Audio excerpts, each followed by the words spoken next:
Okay guys, we're on the upper Snohomish River and we're doing some drift fishing for coho. Now whether you're standing on the bank or you're in a boat, when you're using a spinning reel, there's a little bit of technique. If you're new to using spinning reels, I've got some advice that's going to help you be successful on the river.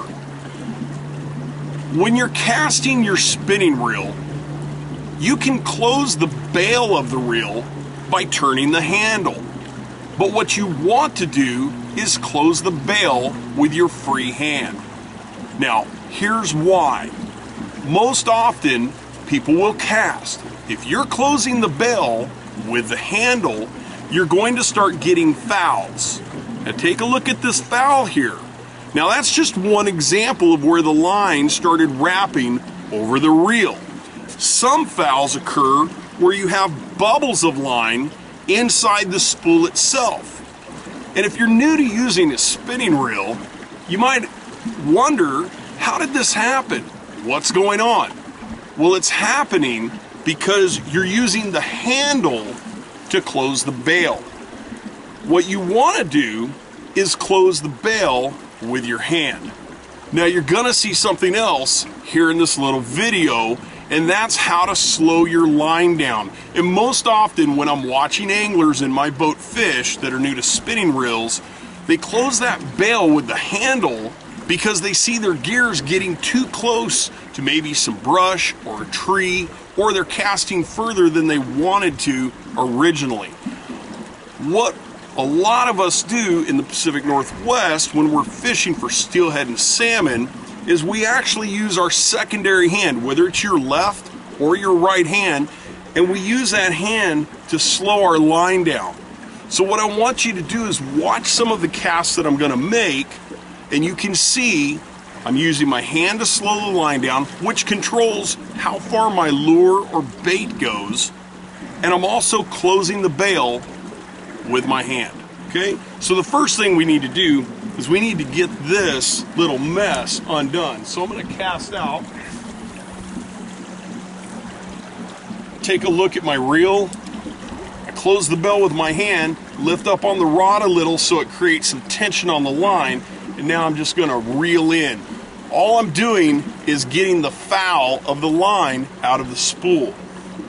Okay, so I've got my gear reeled back in, I've got the foul out of the spool, and so now let's do a little fishing. Remember, we're gonna cast slightly up from in front of us. Notice I'm using my palm to slow the line down, and I use my hand to close the bail. I like to get my line set and put the main line on my index finger. It gives me a little extra sensitivity.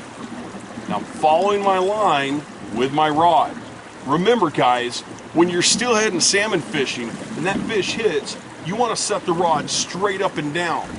You don't want to set the rod sideways because you risk pulling the gear, whether it's a lure or it's eggs or bait or what have you, out of their mouth. So I set it straight up. I'm at the end of my drift, I'm going to reel in now.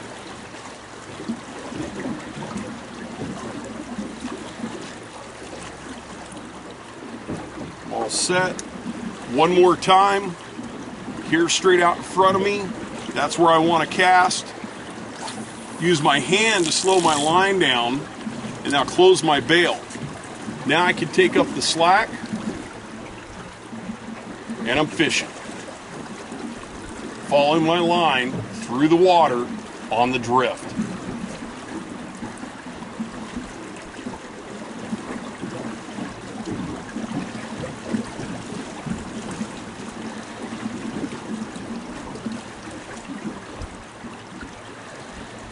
At the end of the drift, we're going to go ahead and reel that Dick Knight spoon back to the boat. And then we're going to do it all over again. Guys, control the speed of your line and how far your gear is being cast with your secondary hand. Use that secondary hand to close the bail. Outside of the fact that you won't have those fouls in your spool anymore, your reel will last so much longer Because as you turn that bail over with the handle repeatedly, time and time again, it wears that mechanism down until sometimes you turn that handle and the bail just won't close. I hope this information helps you guys be successful when you're drift fishing with spinning gear. Thanks for watching.